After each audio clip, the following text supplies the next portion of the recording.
Hello guys, आज हम आपके साथ शेयर करेंगे मसाला चाय जो नज़ले में बहुत फ़ायदा करती है और साथ में टेस्टी भी होती है। तो इसके लिए सबसे पहले हमने एक पैन में थोड़ा सा पानी चढ़ा दिया है, तकरीबन 1 कप।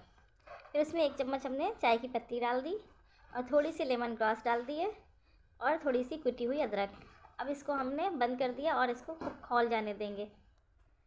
देखिए यहाँ पर ये चाय खूब पक रही है, तो अब हम इसमें 2 चम्मच शक्कर डाल देंगे और इसके बाद फिर हम इसमें दूध डाल देंगे।